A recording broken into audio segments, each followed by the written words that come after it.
We've set the Waz cam up. It's a good location. We've got bait. The bacon smell is still fresh in the air. Terence is relaxed. I think we could get some good outcomes from this particular experiment.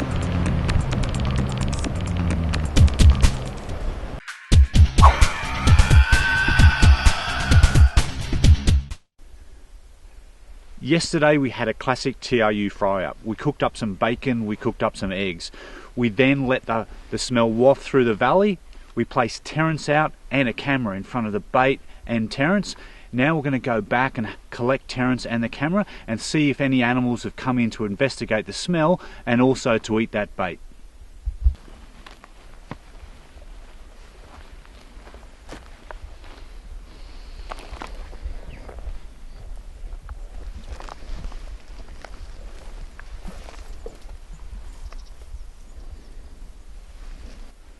We've arrived at the location. The first thing that I notice is that the bait that we placed out, the bacon, the eggs, the fried eggs, and also some eggs in their shells, right, that they've been taken by something. There's only a little bit of eggshell left, right? I also notice that there's some scat around. In this instant, it looks like herbivore scat. It looks pretty fresh. Terence is still in the position we left him. This is the Waz cam, Chris. It's obviously the most hardy of all of our cameras. It's been blowing a gale, sleet, below freezing weather, so I think it'll have some good quality images. And just at this level I can see a smaller game trail and what looks like to be some wombat scat over here. If you just bring the camera around, see whether you can get in there. I reckon that's probably wombat scat here, Chris. What do you think? Yep, absolutely. Yep, and probably a smaller sort of wombat based on the size of that little game trail tunnel down there. Is that why the Waz cam is held together with fencing wire? Yeah, that's right. It's tough enough to last with fencing wire. One of the issues that obviously we have, because the squatchers over in Perth protesting about the shark culling, is that we can only be about 95% sure that that's wombat scat. Without his ability to actually test that scat, you know, we can't get to 100%, unfortunately. Just removing the strap now.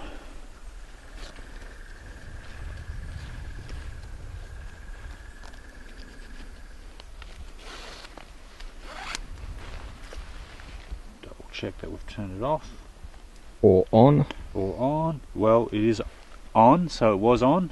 We can turn it off. So, good chance of a wombat. Looks like potentially either a paddy melon or a Bennett's wallaby's been in here. Probably some bird life. Who knows? Maybe a carnivore. We saw a devil scat on the way in. Time to head back. Check out the contents of the card.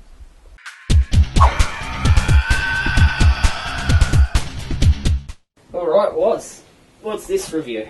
So this review is the Terence cam investigations that we did in the southwest of Tas. This might be interesting. Yeah, well, we've got one of our premier cameras, the Waz cam here. So the one that's not held together.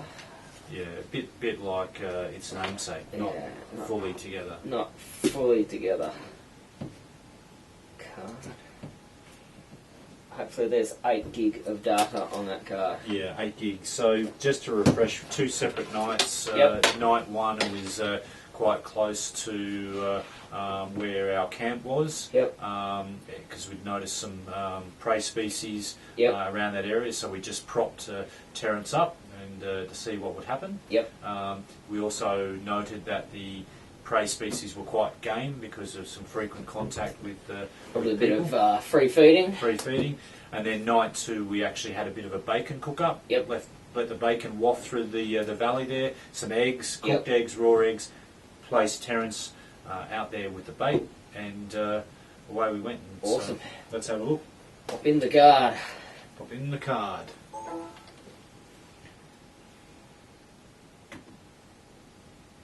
Got a lot of Catherine Winnick wallpapers here, Chris. I like Vikings. Vikings, oh, okay. Okay, so a few images here. So let's have a look at the image number 1. Night 1, image 1. There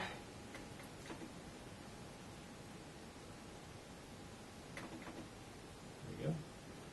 Oh, that looks looks like a brush-tail opossum to me. I can't see anything because of screen glare. I'll take your word for it.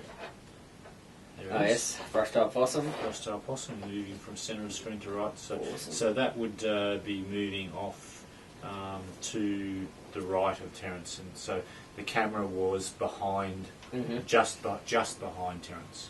Okay, so not showing any real fear of Terence. Yeah, that's right. Tear down shot for number 2. Yep.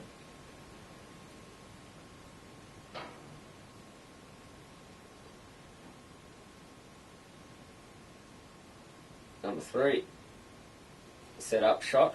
So this must be day 2. Yeah, we can see Terence in the picture there. Yep. Image number 4. 4.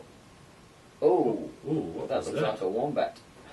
Yeah. Yeah, very like the rear end of a Yeah. wombatus there, which is not surprising. We found massive amounts of evidence of wombat scat, but you can see Terence there in the That's background. eerie in the background. Yeah.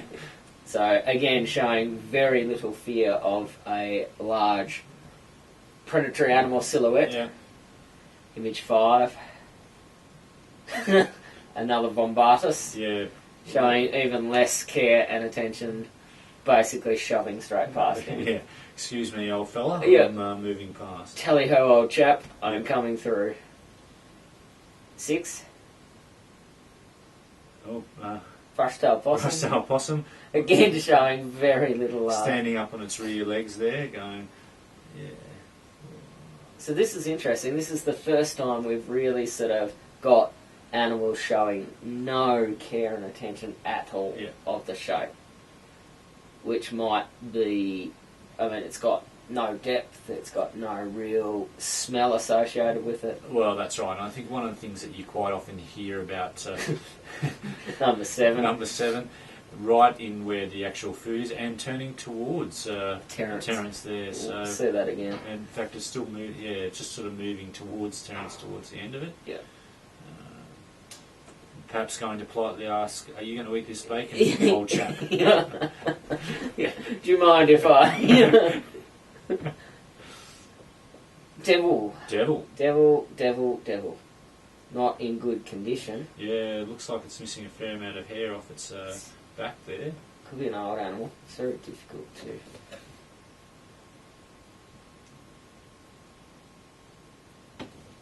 So, one predator to another, completely ignoring the presence. And there you have to assume that it's looking directly at it now. Absolutely. Walking directly towards its head. Yep. So, no fear. Number 8 is awesome. A Tasmanian devil walking towards a Thylacine cutout, something that's 3 times its size. Yep. Number 9. Something just off. Yep. Devil. Yep, definitely devil fate. It doesn't look like it's got any tumours No, there it that we looks can like see. a healthy animal. It'd be unlikely that it's too different. And it actually looks like it's having a go at the eggshell. I think probably 431. 430. It's got to be the same animal. Yep. There'd be no way Yep. 2 would come in such a low density Yep. in that time frame. Yep. That's awesome. Devils. number 10. Number 10. Devil again. 439 though. So it's been there for 9 minutes now. Looks like it's actually stood up there on its. It's just walked straight up to Terence. It's basically walked.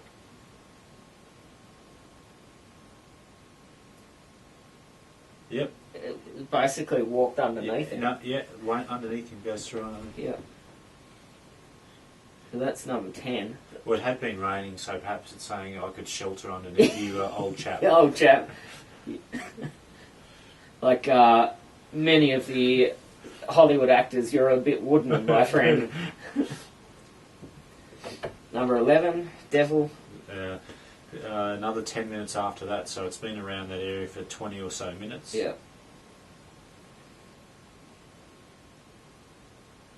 We're actually a little bit concerned that a lot of the bait that we left would attract the crows and scavenger birds, so it's quite pleasing to see that we actually have got a carnivore coming in and having a look at this this bait. What Warren meant was raven, but Crow. Yeah. Too much Game of Thrones. Yeah. I think. Tear down. Tear down. I can just imagine comment on our YouTube channel. Yes, we are aware Tasmania doesn't have crows, it has ravens. That's what the problem with the Queenslanders coming in. Yeah. Stick to 4X, my friends. Stick to 4X. Another teardown. So that's quite definitive, really. Yep. Those animals had no recollection of threat whatsoever. That devil walked clear underneath them. Yeah. So I wonder what conclusions that we can draw from that. That a 2D MDF thylacine cutout is not a threat. Yeah. So it's not recognising the shape, and so that would say that there is no, I guess, genetic memory, Yep. it hasn't come across one of these animals before. The other thing is that it might be so conditioned to MDF thylacine cutouts There you go. from the 50 bazillion people that set them up every day. Yeah. Unlikely. Yeah, but you'd have to think that, like any use of senses, is that even with people, we have a number of correlations within our senses in terms of sight, sound, smell. Yep. They all are added together to actually say this is a threat. And these animals are not robots. They haven't got to this point by being unable to adapt to situations. They're not robots. They've probably checked that animal out. I mean, it's 4 o'clock in the morning. Normally devils are crepuscular, so dawn, dusk. They might have sort of been very timid in the dawn aspect. By dusk, very timid in the dusk, and by dawn they've sort of built up their confidence and they're willing to come in and sort of investigate because they've sniffed it out and no threat. Yeah, and that was obviously a very tempting sort of set of baits that we left there. For sure. But no smell, so we know that a lot of anecdotal evidence, at least, that the thylacine has quite a distinctive smell. Pungent odour, So whilst you think that the devil might say, well, perhaps that looks like a thylacine, a larger predator than I, but it doesn't have the characteristic smell. So something doesn't add up. Wait around.